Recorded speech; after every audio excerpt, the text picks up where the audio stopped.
Listen to this sound.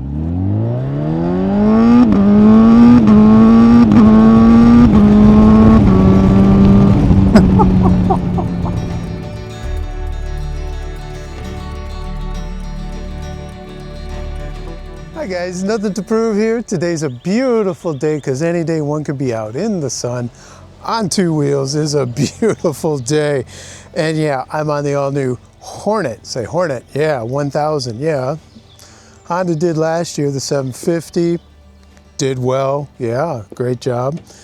But now the leader bike has changed. The outgoing CBR 1000, or the CB1000R, they changed some things, the frame, the motor, some very important things there. They've changed. Also, this is the SP version versus the base. The SP has these gold Showas, Ulins on the rear, the gold rims, oh yeah. What else does it have? It has, oh, this valve that opens up at 5,700 RPMs, gives you 5 more ponies, but then it really sounds like a MotoGP bike. Yeah, I go over all that. That's awesome. Loving this non-SuperNaked. Say, what do you mean non-SuperNaked? Well, the price, number one, and no 6-axis IMU. That's a price thing. I wished in the SP they would give that as an option, because then I would opt for that. But for the price, the money here in Germany, the only thing that competes with this is the Kawasaki Z900, and that's actually 200 euros more base to base, and also the Suzuki, and that's like 3 grand more base to base. This SP is still $1.5 grand less than the Suzuki, this SP that you see here. So Honda, you've nailed it, man. I am impressed with this machine, and you guys know me. I usually rip apart the Japanese because they're soulless, they don't have character. The GB350 that I rode last week, it's got soul and character and was fun. This has soul and character and is fun also. So it seems like Honda, you're winning in 2025 with these two models. And if you haven't seen that GB350, take a look at that. That's hilarious. I love that bike. Now, the motor and transmission. They changed the transmission from the gears from 2 to 5 are a little closer together. And the motor, yeah, softer. It's the CBR 1000RR, you know, if it had more numbers and letters. Japanese do that all the time. Don't know why. But they took that motor, retuned it for down-low torque, massaged the cams, relaxed the cams a little bit, new pistons and a few other things in the motor, and brought the torque way down low. And that is a magic trick worth doing. You can ride around in the city in 6th gear all day long with this, and it doesn't bog down at all. Torque's right out. So how does this new engine and transmission feel on the street? So now it's in standard mode. Yeah, they don't have road mode. Honda calls it standard mode. So let's just do a roll on 50% throttle with the quick shifter in standard mode and see how it is. Let's go halfway. 2, oh, missed. 3, 4, 5, 6. Okay. It's a little jerky. All right, now let's try it with sport. Oops, not rain. No, not user 1, user 2, standard, sport. There. Okay, now I'm in sport. Nobody behind me. Let's bring her all the way back down. Now let's do 50% throttle. Hello. And let's go 3/4 throttle, shall we? Yeah. Oh, much better. Oh, much better. Quick shifter's much better in sport mode. Oh, I'm loving this motor.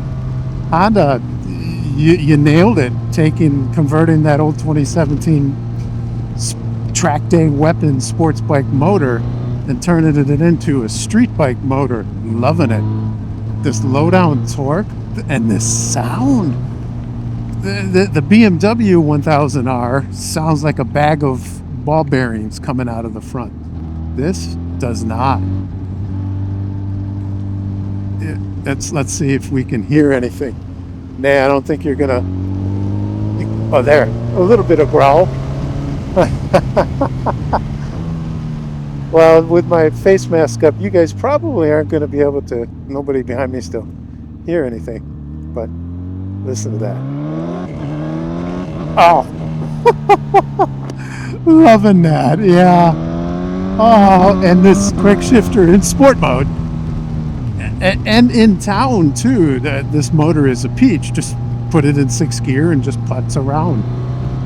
So Honda, you nailed the engine and transmission package, albeit they've shortened 2nd through 5th gears, and also that sound. Here, when you get to above 5,700, let me get to a low enough gear. There, right there. Oh, awesome sound! Awesome sound and exhaust.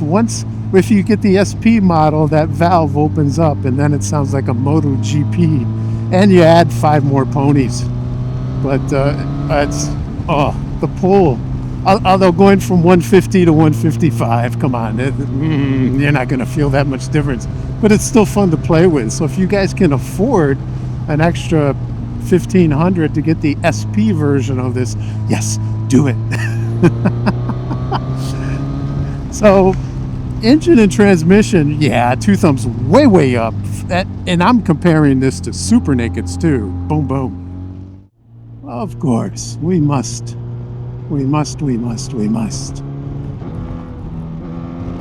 Okay, we're clear. Let's go.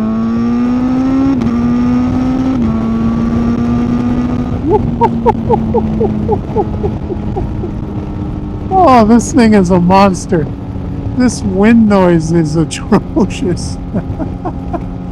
Okay, let's get down to 120 kilometers, which is about 70 miles an hour. We're spinning right at 5,000 RPMs.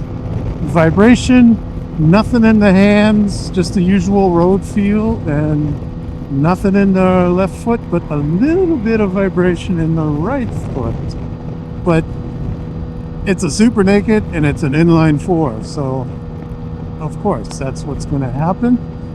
And the wind. What can I say? It's a SuperNaked. It sucks.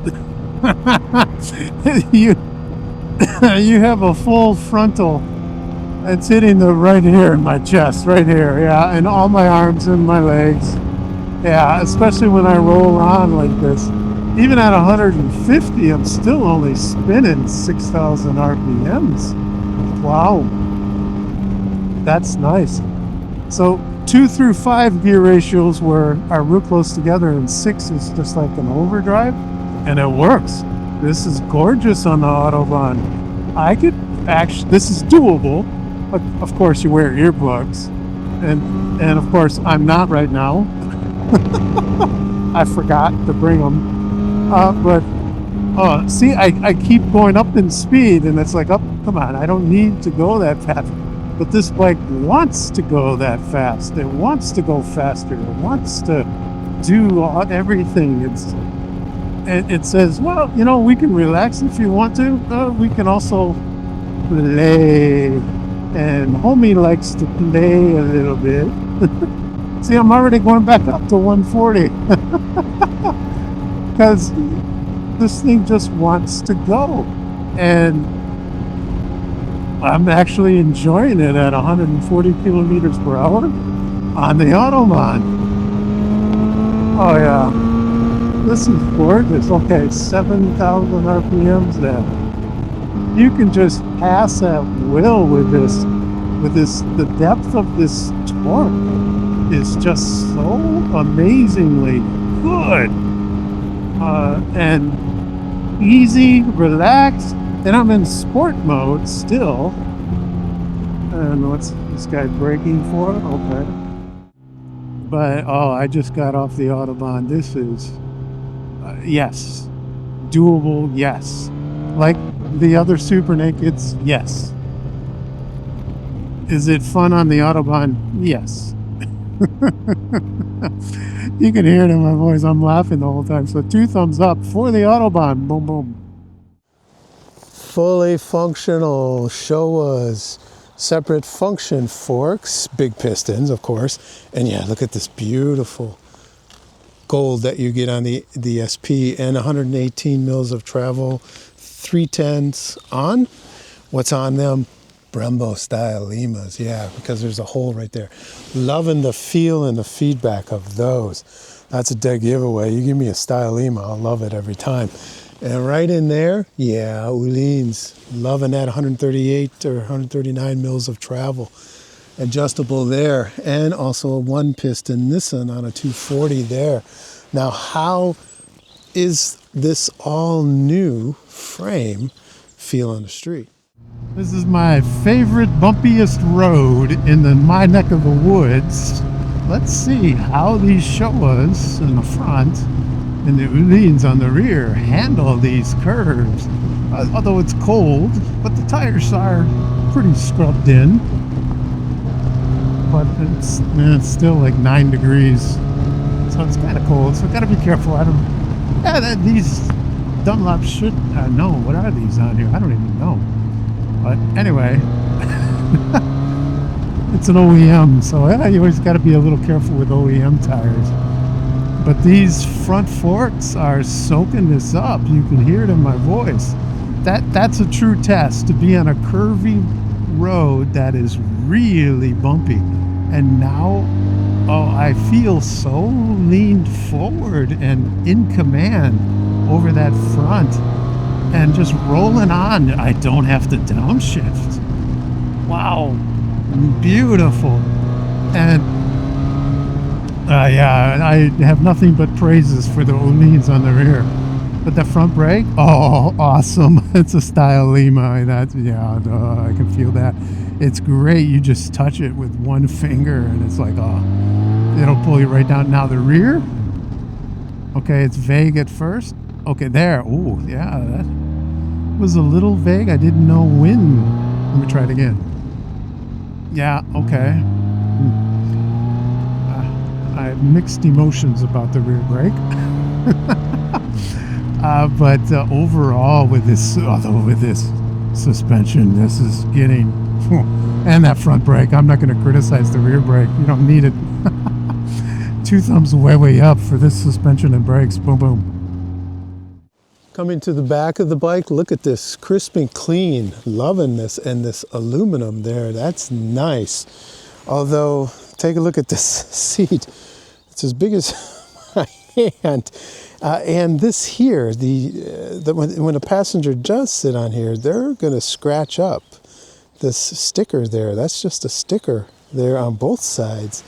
So and then your passenger can grab here to hang on, but man, that's got to be a small passenger, a ballerina size passenger. 809 off the ground, and 17-liter tank filled up. It's 212 kilos. The base is 211 kilos. How does that feel in, say, a little village? Let's see how this thing rides in first gear at 50.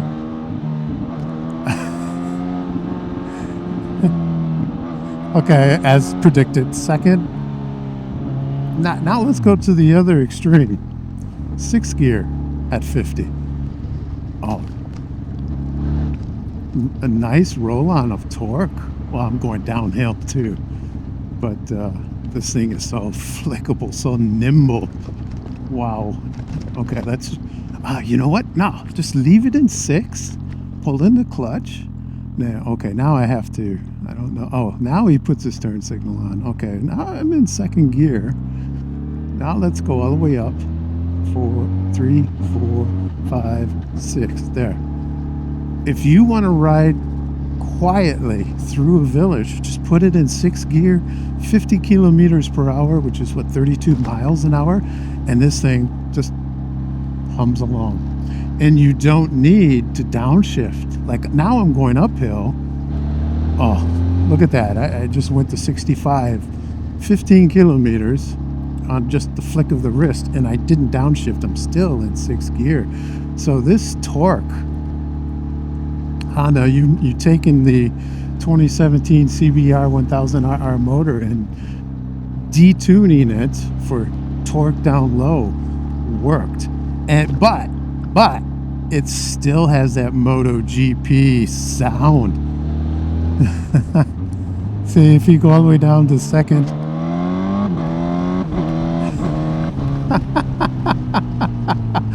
Oh, I gotta be careful here. I don't know. Okay, he sees me. Okay, let's be in 6th gear and roll on and pass this guy.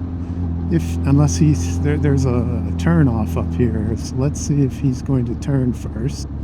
Oh, good. He's going to stay right there at 50. Okay, so I will pass him without downshifting. So watch the speedo. Look at that. No downshift necessary. Oh, nice. Look at that. Wow. The first liter sports bike motor that I don't have to downshift to pass. Oh, nice. Beautiful motor, Honda. And for that, in a little village, and this versatility of torque down low and no vibration. 2 thumbs way up. Boom, boom. Coming up to the left handlebar, looks pretty basic, standard there. And then the right, yeah, same thing. And the TFT, yeah, it is kind of small, but I can read everything with my bad eyes because I have reading glasses, and it's really not a problem to read everything I need to do with this TFT. I don't mind small TFTs as long as I can read them. It's really that simple, guys. And overall, it's a naked. So TFTs are not that important on nakeds. I would like a bigger one, of course, but again, budget. We're talking 12 grand out the door for this SP here in Germany. So check with your country, it'll depend. That beats the Kawasaki and the Suzuki hands down. I'm glad Honda made this, because now it's going to make Suzuki and Kawasaki up their game. Because the Yamaha MT10 is actually a super naked, although it's getting low enough on power to compete against this directly, but it's still way over by about 10 ponies at least. But then the other super nakeds, they all have 6-axis IMUs. This does not. So you don't get cornering ABS, cornering traction control, cornering nothing. So that's a con, but Honda says, you know what? On the street, if you're riding that fast, you're an idiot if you need electronics. And a part of me, now that I'm getting older, agrees with that. If I was 20 years younger, I would say, no, give it to me. I need it on the street. And it's like, yeah, but if you're riding that fast to where you need lean sensitive electronics to keep you from going off the street or hitting an oncoming car, you're riding above your ability and you're an idiot. I'm just saying it like I feel it, guys. You know me, I say it. So I kind of understand where Honda's coming from. So if you want to do track days, don't buy this bike. Pay a little more, get the Yamaha MT10, for example, or pay a lot, or the BMW S1000R in the base form. But then you're going to pay, what, 5 grand more, 4 grand more than this SP, and that's the BMW base. So track day weapon, this is not. Road weapon, it is, if you know what you're doing and you don't have to depend upon electronics when you're leaned over in a corner. So overall, guys, yeah, this is a recommend, strong recommend buy, especially since Honda has thrown out the gauntlet and said to Kawasaki and Suzuki, look out. This is our first attempt at making a streetable super naked, and I love it. It works. No complaints whatsoever in everything. I could tell Honda was frugal, but still the quality, the fit and finish is on par with typical Honda. So no ifs, ands, or buts about that. Recommend buy, loving it, guys. As always, guys, I hope you've enjoyed this review, and leave in the comments below as to what naked, you know, the Kawasaki, Suzuki, or Honda, because those are the three close ones, which one you like and why. Because I'm curious, should I go ride the Suzuki? I've done the 900, the Z900 a few times. Maybe I should ride that also again and directly compare to this. But right now, my heart's with this. It's just the way it is. As always, guys, ride safe and ride like there's nothing to prove. Take care. Cheers.